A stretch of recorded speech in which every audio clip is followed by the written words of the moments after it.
Hello friends मुझे UCO bank रो chequebook apply करने जो फॉर्म टी फिलअप करा हुए से फॉर्म टी किपर फिलअप हुए मुझे ताकू आपण आगे देखी किपर कौन आप फिलअप करेंगे और आधार कार्ड जेरक्स सहित आपटा देले आपण को चेकबुक आसीज चेकबुक टी आपण को 20 ରୁ 25 दिन लगी थाए 30 दिन ऊपर भी लगी जाई पारे आपन को पोस्टल माध्यम रे आसीबो मोर 27 दिन लगी थिला आपनकर अधिक दिन किबा कम दिन लगी पारे किंतु पोस्टल माध्यम रे आसीबो एटा प्रथमे आपन ऊपर साइड रे देखंतु इको बैंक डैश ब्रांच आपन ब्रांच रो ना लिख देवंतु मोर जेमिति इको बैंक रो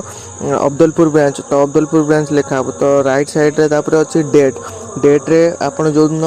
सबमिट करचंती बैंक रे से बैंक रे डेटा पकांतु अकाउंट नंबर तापर आसिला अकाउंट नंबर निजर bank account number name of customer रे निजर ना जार ना रे जो चेक बुक टा आसुची मोबाइल नंबर रे निजर मोबाइल नंबर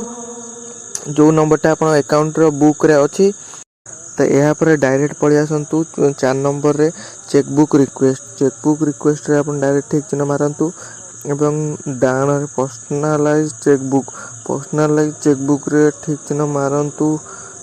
तापर होची अपन लास्ट को सिग्नेचर ऑफ द कस्टमर रे निजर सिग्नेचर मार दियंतु चा ना रे अपन बही अछि आ एड्रेस रे अपन निजर एड्रेस लिखि दियंतु एतिकी कला पर अपन सबमिट कर देबे और आधार कार्ड गोटे जेरक्स निश्चित नहीं थे चेकबुक आम चेकबुक पाई बैंक रे कोनोसी भी कार्य अपन जदि करूचंती गोटे आधार कार्ड जेरक्स निश्चित नहीं थे।